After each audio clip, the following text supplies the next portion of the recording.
Alrighty guys, welcome to the Eternal Spoiler Breakdown. It is coming up on set 4. I don't know if we're officially in spoiler season yet, but we're certainly seeing like lots of rumblings, lots of cool stuff out there. We've seen a couple of cards from the new set. Nothing too far that is like, oh my gosh, wow, here's the set. But definitely some stuff that we sort of might have expected to see, and a couple of interesting draft cards have been spoiled by Scarletch, so everything's looking pretty good. The first thing that we have here is the Crest of Order. As you may or may not know, there were 3 cards missing from the Crest set in the Dusk Road.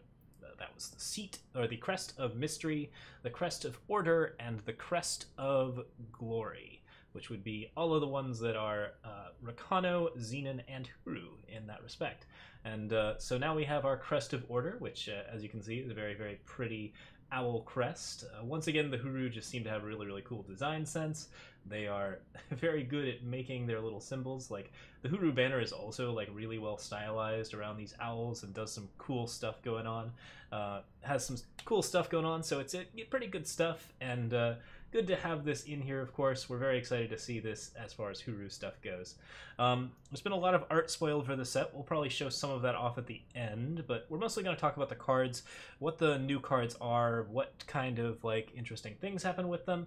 There's not too much to talk about yet, but there is definitely a big old pile of cards, and I wanted to get to them before there's like too much of a backlog.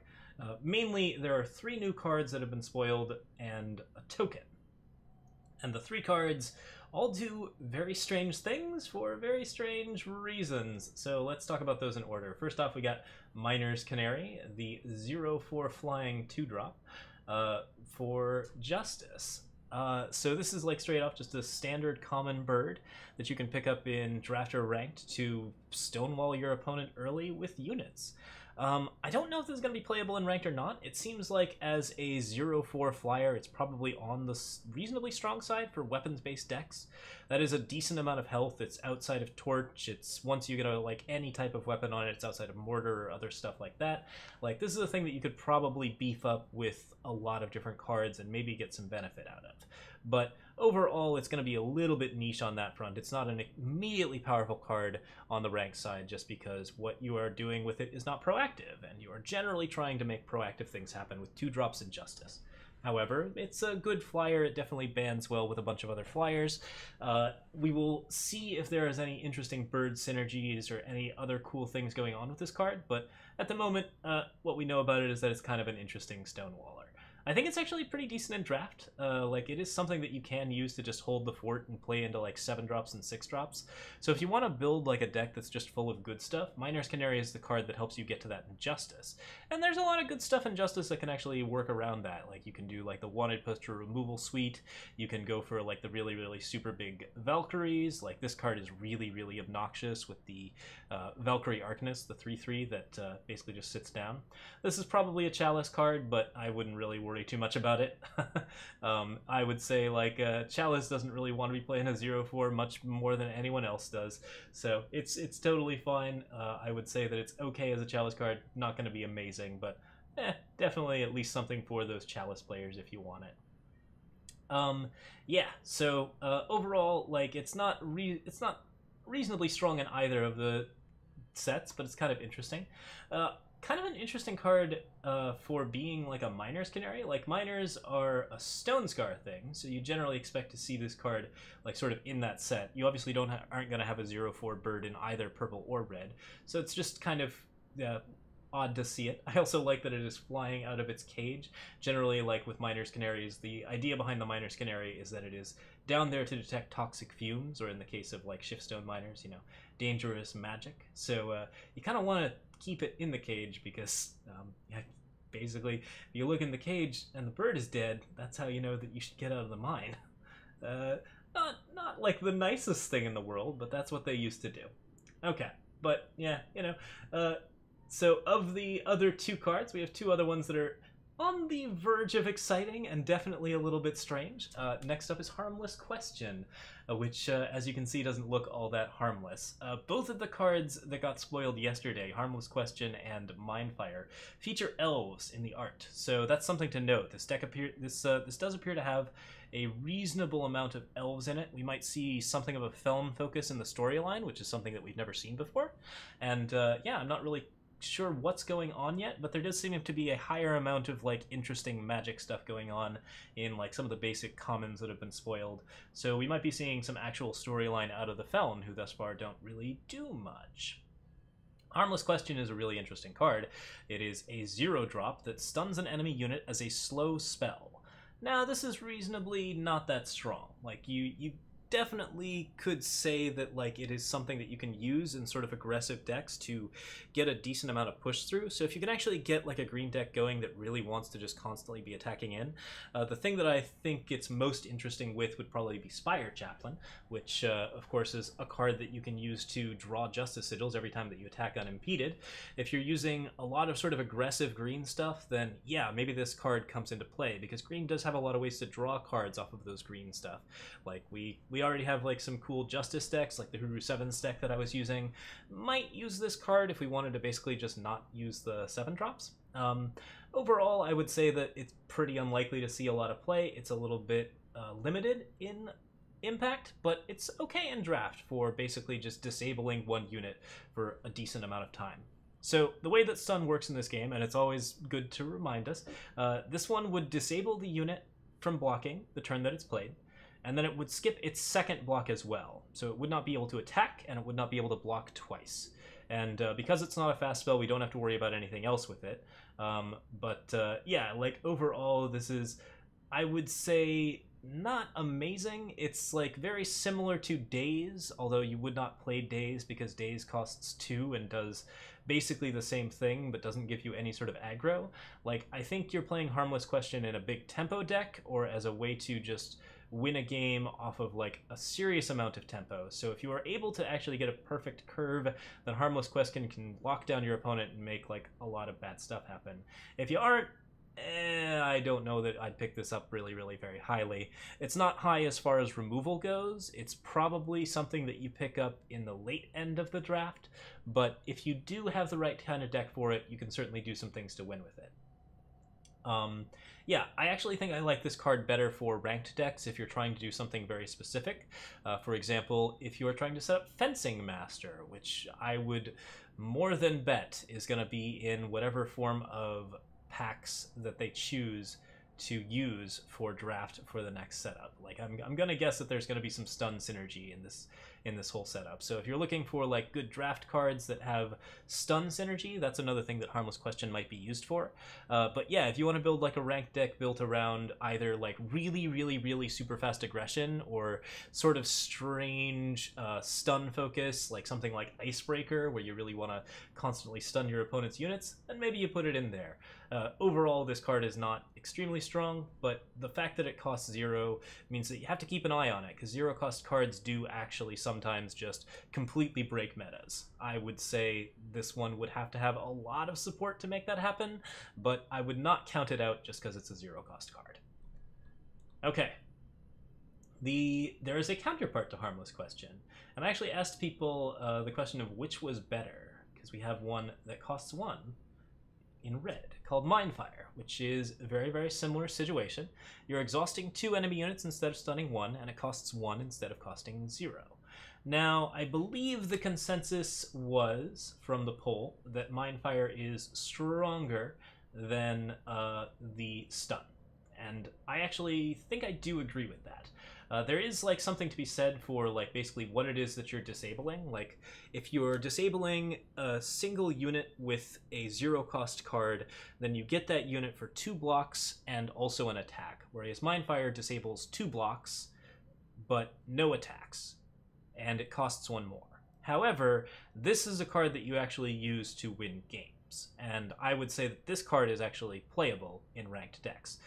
So the thing about it is that exhausting 2 enemy units is an effect that you can use to push a tremendous amount of damage in fire, and fire is something that you really want to push a lot of damage in.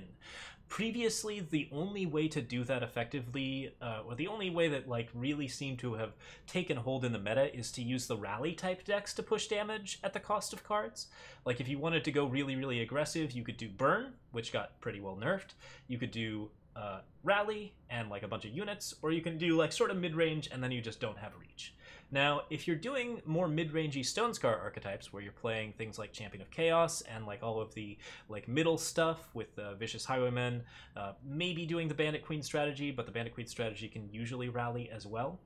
But if you're playing like a lot of just really decent Stonescar units, this is the card that actually does a lot of the same things that Rally would do for Grenadin decks and for token-based decks, because it gives you just a really simple way to push a ton of damage through, probably like 5 to 7 in a board where you're actually really far ahead. And that is the kind of thing that you need to actually get the reach that you want and prevent your opponent from stabilizing. That being said, there are some creatureless control decks out there. If those ever get popular again, Mindfire is not going to be good at all. So, like, and that's a situation where you generally want Rally. So you got to keep an eye on that. But, like, overall, yeah, I can see this being played in Ranked. It's not an extremely high power level card, but it looks pretty good in Skycrag, where you already have, like, a pile of Yetis charging across every time. You've got the Cinder Yeti to already knock out some blockers, and then you're using Mindfire to knock out a few more. You can do things like Brigands and Groundbreakers and all of those cool double damage things. There's a lot of ways to sneak damage through in Fire now that actually makes a lot more Fire cards more viable. So, like Milos Azaleos, Ansari Brigand, Groundbreaker. If you want to do Brazen Daredevil. I don't recommend Brazen Daredevil, but I love it. And, you know, yeah, like there's some new strategies that might actually be opened up by Mindfire. I'd say this is actually an uncommon that you can use to build good popper fire decks and do some cool things with. In Draft, similar situation, probably less useful, actually. Like, it's still very useful to be able to exhaust 2 units in Draft, but you're not going to have as good a board position in Draft, and oftentimes your tempo is just not going to be as functional. I'd still say that this is probably a worthwhile card to pick up as a finisher. It's pretty decent. It does a lot of the same things that Dustblind would do, except that it's basically free as opposed to costing 5. So you can do Mindfire, and you can do a bunch of other stuff at the same time.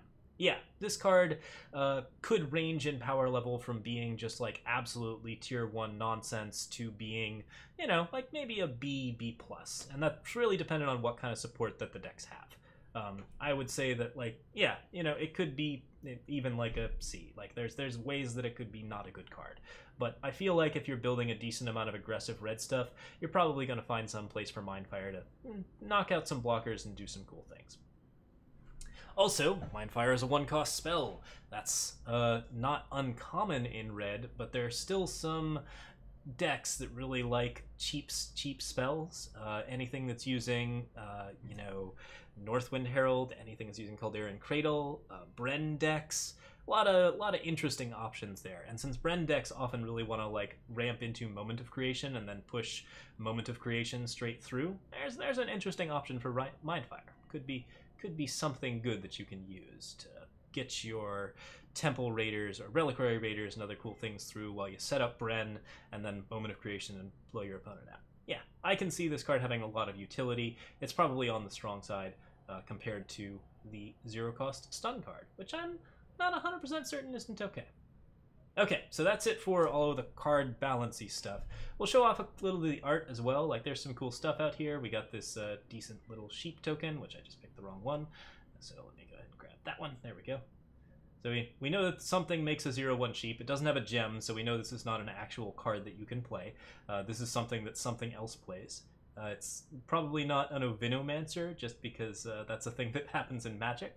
So I'm curious if this will be some kind of herd card that actually plays the card, or if this is going to be a new spin on Transform. At the moment, if you want to transform something, you transform it into a frog, and the frog is pretty useless, but can kill you.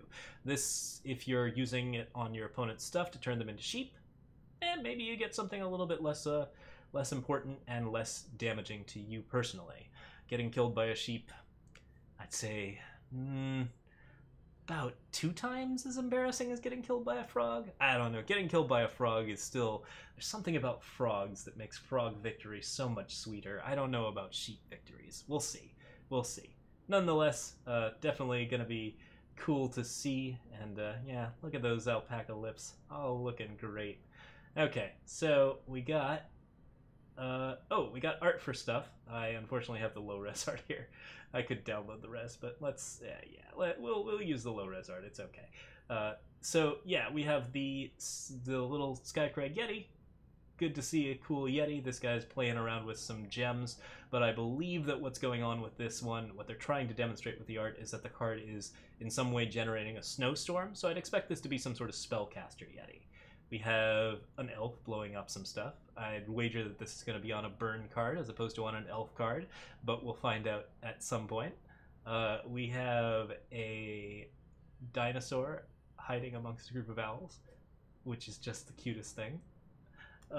Yeah, this is on the votes for like cutest card in Eternal. I love the just disgruntled look on his face, like he really doesn't want to be there. This is either gonna be like a blue transformation card or some kind of dinosaur that in some way bonds with birds or plays around with it. I don't know. There's options there. Could be anything. We got an explorer who's climbing stuff and has another dinosaur friend, so that's certainly not been abandoned. Could be some cool, more cool dinosaur allies. Could be some other interesting options. See what happens there. And then we also have the Umbran, kind of like scary looking, a bit more armored Umbran. This actually looks like it could be something other than an Umbran, just because it's wearing, wearing actual clothes. Most Umbran do not actually wear, like, they basically, all of their armor floats around them and it doesn't touch their bodies. That's not 100% true, so this is probably just a regular Umbran, but yeah, just interesting to note.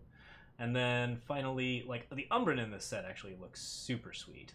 There is another one here holding on to a Dark Wisp in one hand, and it's got that yellow-purple combination that you see in Omens of the Past from Duskwalker and a couple of other cards. The Restless Radiance are also yellow-purple Umbrans, so we're seeing more of these hybrid Umbran coming out to play, and maybe we'll see some more lore on the Umbran and some more of the Xenon stuff going on. Certainly Dusk Road was setting up for a big Shadowlands theme, so one would expect to actually see that Shadowlands theme come to fruition in the sort of small expansion, since this is going to be the smaller expansion probably from Dusk Road. Alright. What else? Is there any others? We got... Oh yeah, we have a cool Argenport guy with a shield.